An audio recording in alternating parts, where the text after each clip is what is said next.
ഹരേ കൃഷ്ണ ഹരേ രാമ രാമ രാമ ഹരേ ഹരേ, ഹരേ കൃഷ്ണ കൃഷ്ണ കൃഷ്ണ ഹരേ ഹരേ. ഹരേ കൃഷ്ണ. എല്ലാവർക്കും ഹൃദയം നിറഞ്ഞ സ്വാഗതം ആശംസിച്ചു കൊള്ളുന്നു. ഇന്ന് നമ്മൾ സൗന്ദര്യലഹരി പഠനം ആരംഭിക്കുകയാണ്. അപ്പം എല്ലാവരും ശ്ലോകങ്ങളൊക്കെ കേൾക്കുന്നുണ്ടെന്ന് അറിഞ്ഞതിൽ വളരെയധികം സന്തോഷമുണ്ട്. പലരെയും പല സ്ഥലത്ത് വെച്ചും പല സ്നേഹിതരെയും നമ്മൾ കാണാനിടയാവുന്നു. അവരൊക്കെ നമ്മളെ ഈ യൂട്യൂബ് വഴി തിരിച്ചറിയുന്നു എന്ന് പറയുന്നതിൽ വളരെയധികം സന്തോഷമുണ്ട്. ഭഗവാന്റെ അനുഗ്രഹം മാത്രമാണ്. ഇന്നലെയും നമ്മൾ കിടങ്ങന്നൂർ എന്ന് പറഞ്ഞൊരു സ്ഥലത്ത് വെച്ച് ഗിരിജ ചേച്ചിയെ കണ്ടിരുന്നു. ചേച്ചി ഈ ഹരേ കൃഷ്ണ എന്നുള്ള ആ വിളിയിൽ കൂടെ എന്നെ അങ്ങനെ ശ്രദ്ധിച്ചിട്ടുണ്ടായിരുന്നു യൂട്യൂബിൽ വഴി. അങ്ങനെ ഇന്നലെ എന്നെ കണ്ടു, പെട്ടെന്ന് മനസ്സിലാവുകയും ചെയ്തിട്ടുണ്ട്. അപ്പോൾ ശ്ലോകങ്ങളൊക്കെ കേൾക്കുകയൊക്കെ ചെയ്യുന്ന ആളാണ്. അപ്പോൾ എല്ലാവർക്കും ഭഗവാന്റെ അനുഗ്രഹം ഉണ്ടാകട്ടെ എന്ന് പ്രാർത്ഥിച്ചുകൊണ്ട് ഇന്ന് സൗന്ദര്യലഹരി പഠനം ആരംഭിക്കുന്നു. ശരണാഗത ദീനാർത്ത പരിത്രാണപരായണേ സർവസ്യാർത്തി ഹരേ ദേവി നാരായണി നമോസ്തുതേ. നമുക്ക് ശ്ലോകത്തിലേക്ക് കടക്കാം. ഇന്ന് 10ാമത്തെ ശ്ലോകമാണ് നമ്മൾ പഠിക്കുന്നത്. സുധാധാരാസാരൈഷ് ചരണയുഗളാന്തർവികളിതൈ പ്രപഞ്ചം സിഞ്ചന്തി പുനരഭിരസാപ്നായ മഹസ അവാപ്യ സ്വാം ഭൂമിം ഭുജഗനിഭമത്യുഷ്ടവലയം സ്വമാത്മാനം കൃത്വാ സ്വപിഷികുലകുണ്ഠേ കുഹരിണി. ഇതാണ് ശ്ലോകം. ശ്ലോകങ്ങളെ നമുക്ക് വാക്കുകളായിട്ടൊന്ന് എടുക്കാം. സുധാ ധാരാസാരൈഷ് ചരണയുഗളാന്തർ വികളിതൈ പ്രപഞ്ചം സിഞ്ചന്തി പുനരഭി രസാപ്നായ മഹസ അവാപ്യ സ്വാം ഭൂമി ഭുജഗനിഭമത്യുഷ്ടവലയാം സ്വമാത്മാനം കൃത്വാ സ്വപിഷി കുലകുണ്ഠേ കുഹരിണി. ഇതാണ് ശ്ലോകം. ഇനി നമുക്ക് അർത്ഥത്തിലേക്ക് വരാം. സുധാധാരാസാരൈ എന്ന് പറഞ്ഞാൽ അമൃതധാര ഒഴുക്കുകളാൽ എന്നുള്ള അർത്ഥമാണ്.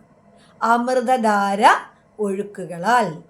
അടുത്തത് ചരണയുഗളാന്തർവികളിതൈ എന്ന് പറഞ്ഞാൽ മധ്യത്തിൽ നിന്ന് പ്രവഹിക്കുന്ന, മധ്യത്തിൽ നിന്നും പ്രവഹിക്കുന്ന എന്ന് പറയും. അടുത്തത് സിഞ്ചന്തി പുനരഭി, നനയ്ക്കുന്നവൾ, വീണ്ടും വീണ്ടും നനയ്ക്കുന്നവൾ എന്നുള്ള അർത്ഥം. രസാപ്നായ മഹസ, അമാധിക്യത്തോടുകൂടിയ അകാന്തിയുള്ളതിൽ നിന്ന് എന്നുള്ള അർത്ഥം. അവാപ്യ, പ്രാപിച്ചിട്ട്, സ്വാം ഭൂമി, തൻ്റെ വാസഭൂമിയായ, ഭുജഗനിഭം, സർപ്പാകാരമായി എന്നുള്ള അർത്ഥം. അത്യുഷ്ടവലയം, 3.5 ചുറ്റോടുകൂടി മണ്ഡലാകാരമായിരിക്കുന്നത് എന്നുള്ള അർത്ഥം. സ്വമാത്മാനം, സ്വയം രൂപത്തെ, സ്വഭിഷി, ഉറങ്ങുന്നു, കുഹരിണി, ഉള്ളിൽ ദ്വാരത്തോടു കൂടിയത് എന്നുള്ള അർത്ഥമാണ്. സാരാംശം: സഹസ്രാര പത്മത്തിലിരിക്കുന്ന മഹാമായ അവിടുത്തെ തൃപ്പാദങ്ങളിൽ നിന്നും ഒഴുകി വരുന്ന അമൃതധാരാപ്രഭാവം കൊണ്ട് ഒരു സാധകൻ്റെ 7200 നാഡികളെയും, അതായത് ശരീരത്തെ ആകമാനം എന്നുള്ള അർത്ഥം, മൂലാധാര ചക്രത്തിലെത്തി സർപ്പത്തെ എന്ന പോലെ 3.5 ചുറ്റോടുകൂടിയ കുണ്ഡലിനി ആയും ഉള്ളിൽ സൂക്ഷ്മദ്വാരമുള്ള താമര കിഴങ്ങുമാതിരി കാണുന്ന ആ ആധാര കേന്ദ്രത്തിൽ നിന്ദ്രവടി നിദ്ര ചെയ്യുന്നു. ദേവി എവിടെയാണ് നിദ്ര ചെയ്യുന്നത് എന്നാണ് ഈ ശ്ലോകത്തിൽ പറഞ്ഞിരിക്കുന്നത്. ഈ ശ്ലോകം ആരാണോ കേൾക്കുന്നത്, ശ്രദ്ധിക്കുന്നത്, ചൊല്ലാൻ ശ്രമിക്കുന്നത്, ആ സ്ത്രീകൾക്ക് സമാധാനം കിട്ടുമെന്നുള്ളതാണ്. സന്തോഷത്തോടെ ഉറങ്ങാൻ സാധിക്കും അവർക്ക് അമ്മയുടെ അനുഗ്രഹം ഉണ്ടാകും. അമ്മയുടെ ആ വാസസ്ഥലം, അതായത് അമ്മ ഉറങ്ങുന്ന സ്ഥലം എവിടെയാണ് എന്ന് നമ്മൾ കേട്ടാൽ മതി അല്ലേ? എത്ര വ്യക്തമായിട്ടാണ് പറഞ്ഞിരിക്കുന്നത്. ആ ശരീരം മുഴുവനും, ശരീരമാകമാനം തൻ്റെ വാസസ്ഥലമായ ആ സുഷുപ്നാഭാഗത്തിലുള്ള ആ മൂലാധാര ചക്രത്തിലെത്തി അവിടെ നിന്നും സർപ്പത്തെ എന്ന പോലെ 3.5 ചുറ്റോടുകൂടി കുണ്ഡലിനിയായിട്ടും ഉള്ളിൽ സൂക്ഷ്മദ്വാരമുള്ള താമര കിഴങ്ങുമാതിരി കാണുന്ന ആധാര കേന്ദ്രത്തിലാണ് നിന്ദ്രവടി നിദ്ര ചെയ്യുന്നത്. അപ്പോൾ എവിടെയായിരിക്കുമെന്ന് എല്ലാവർക്കും മനസ്സിലായില്ലേ? അവരവരുടെ ആ ഹൃദയത്തിലല്ലേ ദേവി സ്ഥിതി ചെയ്യുന്നത്? അവരവരുടെ ഉള്ളിൽ തന്നെയല്ലേ? അപ്പം ഈ ശക്തിയെ, ഈ കുണ്ടലിനി ശക്തിയെ നമ്മൾ ഉണർത്തിയെടുക്കുക എന്നുള്ളത് നമ്മുടെ ദൗത്യമാണ്. അതിനാണ് നമ്മൾ ദേവിയുടെ ഈ ശ്ലോകങ്ങൾ ചൊല്ലേണ്ടത്. എങ്കിൽ മാത്രമേ ദേവിയെ നമ്മുടെ ഉള്ളിൽ നിന്ന് നമുക്ക് ഉയർത്തിയെടുക്കുവാനായി സാധിക്കുകയുള്ളൂ. നമ്മൾ തന്നെ ഉണരണം, നമ്മൾ തന്നെ ഉണർന്ന് പ്രവർത്തിക്കണം. നമ്മുടെ നിത്യകർമ്മങ്ങളൊക്കെ തന്നെ നമ്മൾ അനുഷ്ഠിക്കുകയും വേണം. രാവിലെ എല്ലാവരും ഉണർന്ന് ആ ഈശ്വര പ്രാർത്ഥനയോടുകൂടി വന്ന് സർവ്വ കടമകളും കർത്തവ്യങ്ങളും നിറവേറ്റുന്നു. അതേപോലെ തന്നെ നമുക്കും രാവിലെ എല്ലാവരും ബ്രേക്ക്ഫാസ്റ്റും ഒക്കെ കഴിക്കും അല്ലേ? അതൊക്കെ ഏറ്റവും ഊർജവും ഉണർവും ഉന്മേഷവും ഒക്കെ കിട്ടാൻ വേണ്ടിയാണ്. അപ്പോൾ നമ്മുടെ ഉള്ളിലുള്ളതായ ആ ദേവിയുടെ ശക്തി നമ്മളിലേക്ക് ഉണ്ടാകുന്ന സമയമാണത്. നമുക്ക് ആഹാരത്തിൽ നിന്ന് മാത്രമായിട്ടൊരു ബലം കിട്ടില്ല.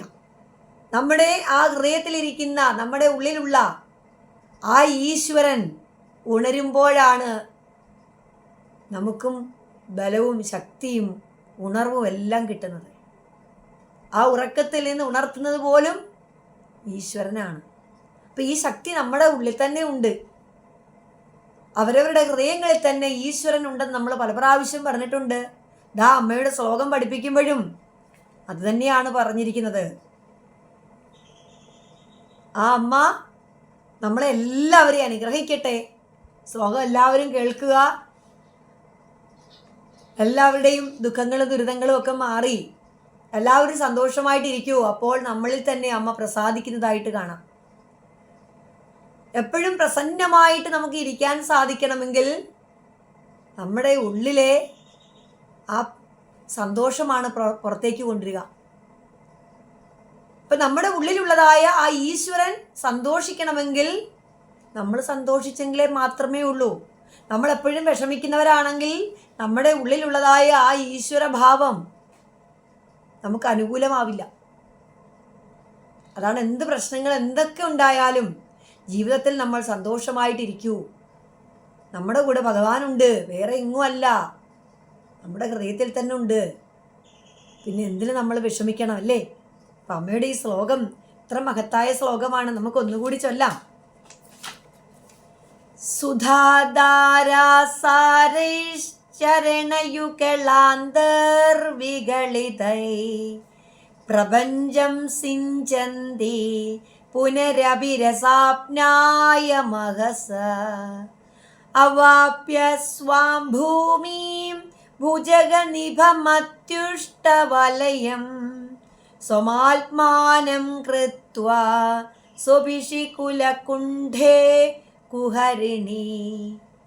എല്ലാവർക്കും ആ മൂകാംബികമ്മയുടെ അനുഗ്രഹം ഉണ്ടാകട്ടെ എന്ന് പ്രാർത്ഥനയോടെ ഇന്ന് 10ാമത്തെ ശ്ലോകം അമ്മയുടെ പാദത്തിൽ സമർപ്പിക്കുന്നു. ഹരി.